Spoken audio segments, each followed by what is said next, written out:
근데 이게 누구의 잘잘못을 가리기에는 참 총체적 난국이네 이게. 이래저래 다 총체적 난국이고 난 법이 바뀌어야 된다고 보네 이거.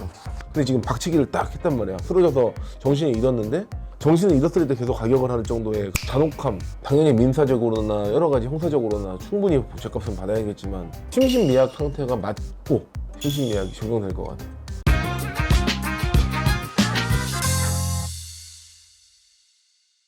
환자가 약을 먹어야 될 시간인데 지금 밖에 있으니까 병실로 들어가세요, 약 드세요라고 안내를 한 겁니다. 안에서 약을 잘 먹는지 보호사분이 보고 있었던 겁니다. 갑자기 뒤로 돌아서 머리로 들이받고 그다음부터 발로 막 머리 부분을 짓밟은 겁니다. 안타깝게도 다음 날 이 아버님이 사망을 하셨습니다. 아이고야. 날라서 내려 찍어버렸어. 주변사람 다 때리네 그냥. 야 이게 진짜 너무 심각하고 그 전에 폭행이 어떤 폭행이었는지가 중요한데 그 폭행 전과 때문에 당연히 폭행을 했었으면은 격리가 돼야 되지 않을까? 솔직히 저렇게 벌어질 거를 알고 나서 예측을 하면 당연히 가뒀겠지 어딘가에. 근데 그전에는 저런 행동을 안 보였다는 거잖아. 일단 미리 가둘 방법이 없지 사실. 그전에도 지금 폭력성을 안 보였던 거고 들어올 때도 그런 조짐을 보이지 않았으니까 좀 애매하고, 그렇다고 사법적으로 뭐 가다 놓을 수 있는 그런 방법이 있는 것도 아니고 이게 좀 애매하네. 아마 정신질환이 있으니까 혼자서 내내 망상에 빠져가지고 그게 안 됐을 것 같아. 아 되게 안타깝네. 근데 저걸 막을 방법이 있나? 그러니까 지금 벌어진 상태에서는 저걸 알지만 내가 입장 바꿔놓고 봐도 저거를 규제할 수 있는 방법은 없어. 내가 볼 때는 조현병이 있는 사람을 다 묶어놓고 감금을 해야 되냐라는 질문에 가족들이 가만히 있을까? 라는 생각도 좀 들고, 마치 80대 이상 노인들은 운전하지 마라 라고 얘기하는 거랑 사실상 비슷한 이야기거든. 아무리 건장한 체구의 사람도 정확하게 맞으면은 쓰러지는 거거든. 격투기를 하는 사람들도 마찬가지로 그냥. 근데 지금 박치기를 딱 했단 말이야. 쓰러져서 정신을 잃었는데 정신을 잃었을 때 계속 가격을 할 정도의 잔혹함, 그런 것들이 평상시에 그렇게 보이지 않았다는 거니까 내가 만약에 저 문제를 풀어야 되는 상황이 된다 그러면 결국은 모든 사람을 잠재적 범죄자로 보기에는 조금 과한 부분이 있어. 그러다 보니까 저런 경우에는 보호사가 헬멧을 착용한다거나 뭐 장비를 따로 착용한다거나 그런 형태로 그렇게 하면 정신을 그렇게 잃거나 그렇게 할 확률이 없고, 또 하나는 우리가 은행을 가더라도 요원이 있잖아. 한두 명이. 그러니까 그런 것처럼 요원이 항상 상주에 있어서 저런 사태들이 발생할 수 없도록, 저 정도면은 지금 벌써 머리로 받아갖고 기절한 상태에서 또 추가적으로 했고 그걸 말리는 사람들이 있었지만 말리는 사람들까지 주먹으로 다 회피를 시킨 다음에 결국은 사커키까지. 그러면 지금 거의 두들겨 패버려서 사람을 죽음에 이르게까지 만들었거든. 그 시간이 60초인데 60초 동안 대응할 수 있는 인력이 있어야 되는 게 아닌가.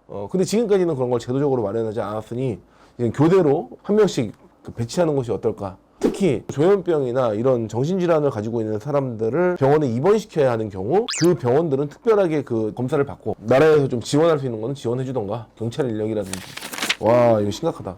근데 와 진짜 한 명만 제대로 된 사람이 말렸어도 심신미약이라는 게 참 애매한 것 같은데, 나는 개인적으로 심신미약이라는 것이 좀 차별적 적용이 돼야 되지 않을까 싶은 게 있네. 정신질환자는 맞거든? 정신질환인 거를 이미 등록을 받고 지금 그걸 치료하려고 와 있는 사람한테 책임을 누구에게 전가할 수 없다는 게 참 안타깝네. 그래서 병원 측에도 얘기하는 거고 제도적으로도 얘기할 수밖에 없는 것이고, 우리가 저런 질환을 가지고 있는 사람에게 저런 일들이 일어나지 않는다는 사례들이 많이 있었기 때문에 그걸 조심하자는 측면에서 조현병이라고 이름까지 붙여서 정신질환으로 분류한 것이고, 또 그 조현병에 있는 사람들이 계속 저런 사례들을 내고 있는 거잖아 지금.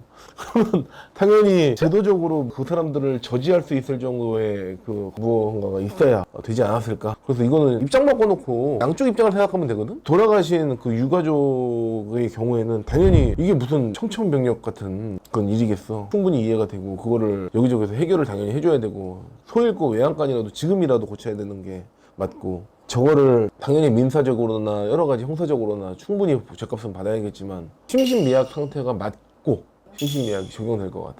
일부러 뭐 가짜로 하는 게 아니라 심신미약의 상태가 맞는데 그거에 대한 후속 조치가 없었다. 그리고 폭행 전과가 있는 조현병 환자가 들어왔는데도 불구하고 따로 제지할 수 있는 정도의 인력을 갖추지 않았다. 그렇다고 그 사람이 그런 사건을 벌일 줄 몰랐기 때문에 뭐 병원 입장에서는 당연히 오는 환자를 막을 이유도 없고 막으면 안 되고. 근데 이게 누구의 잘잘못을 가리기에는 참 총체적 난국이네 이게. 결국은 이런 게 법이 개선이 되거나 아니면은 이런 병원 측에서 조금 더 인력을 과배팅을 하더라도 그런 조치가 필요해야 된다고 봐. 이래저래 다 총체적 난국이고 난 법이 바뀌어야 된다고 보네 이거. 사실 이게 되게 중요한 얘기인 게 이게 이미 요번 일만 일어난 일이 아닐 거야.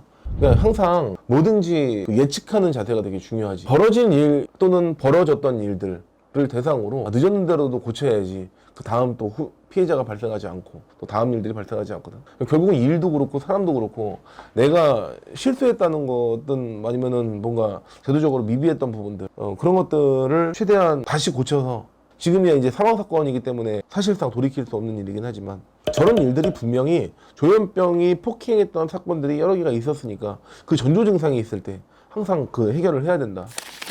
중국에 화타라는 그 전설적으로 불렸던 의사가 하나 있어. 그래서 그 사람은 뭐 명의 이렇게 불렸던 사람인데 사람들이 그 사람 보고 너무나 대단하다. 어떻게 그렇게 대단한 의사냐 막 그렇게 했는데 그 형이 둘이 있는데 그 형 둘이 자기보다 뛰어나다 그런 거야.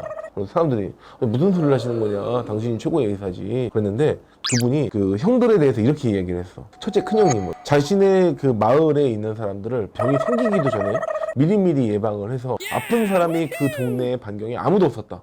그래서 병이 생기기도 전에 다 나아버리는 아플 일이 없는 그런 의소를 시행하셔서 최고의 의사다. 둘째 형은 병이 생기더라도 위험해지기 전에 미리미리 예방하고 미리 음식이나 생활 법도나 그런 것들을 지켜가지고 그 침과 약을 쓸 필요도 없이 조기 치료로 조금 아프면 바로바로 치료해서 괜찮아지게끔 만들었다. 그래서 둘째 형님은 최고의 의사다. 자신은 일이 다 커지고 나서 실력이 제일 없어서 그 치료를 하는 건데 부끄럽게도 자기가 최고의 의사라고 불린다.